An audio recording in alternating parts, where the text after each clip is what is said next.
This incredible story begins with a young woman named Luz Cuevas. At the time of these events, Luz lived with her husband in a typical working-class neighborhood of Philadelphia that was indistinguishable from any other.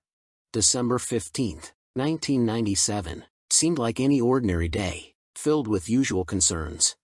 Just 10 days earlier, Luz had given birth to her third child, her long-awaited first daughter, named Delimar. That evening, after the family had dinner, Luz took Delimar to her room on the second floor, put her to bed, and returned to her household duties. At this time, her husband Pedro was outside the house. He was helping his cousin Carolyn. They were working together to repair the brakes on her car. While Luz was cleaning on the first floor, she suddenly heard a deafening crack, and the air filled with the sharp smell of smoke. Without hesitating for a moment, she rushed upstairs to the source of the fire, to the room where her newborn daughter Delimar was sleeping. But the thick curtain of smoke and raging flames made it impossible to enter the room.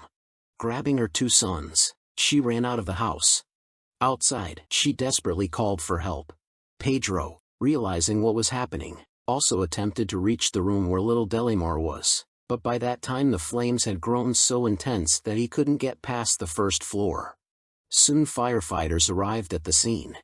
It took them about 15 minutes to control the fire, but to their great misfortune, baby Delimar was no longer in the room.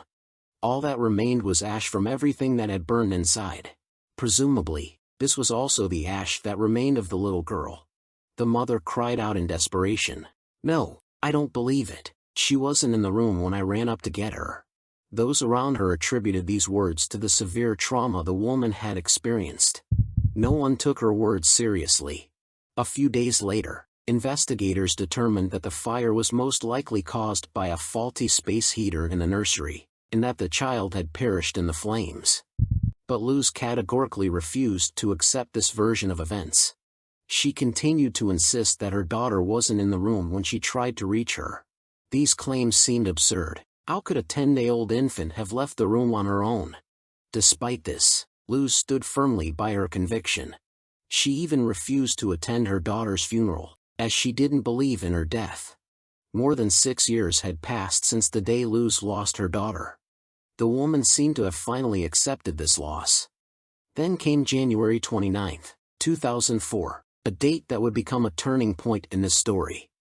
On this day, Luz attended a birthday party with her younger son for one of his friends.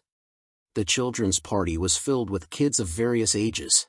Suddenly, Luz's attention was drawn to one particular girl. Her name was Aaliyah.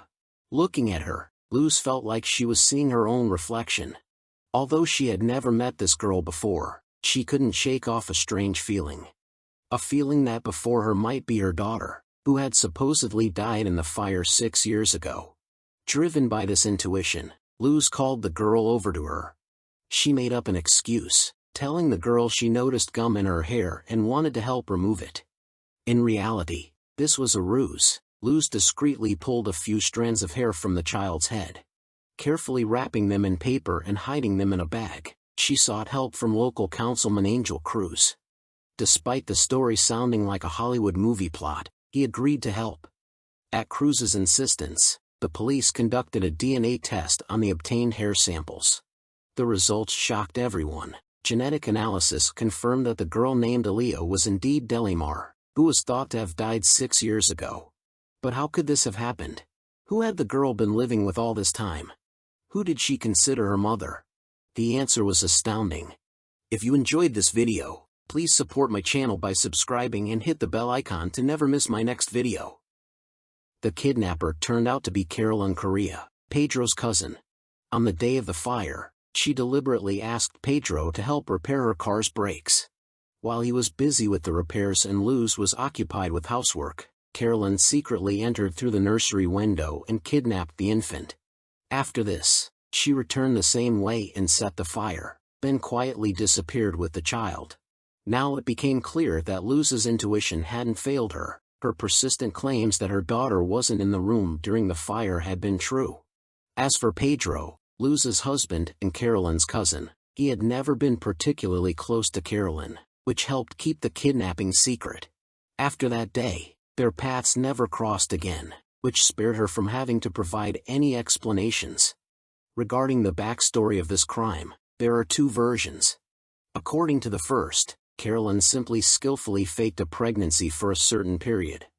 The second version suggests that she was actually pregnant but lost the baby, which drove her to kidnap Delimar. Eventually, Carolyn was apprehended by law enforcement.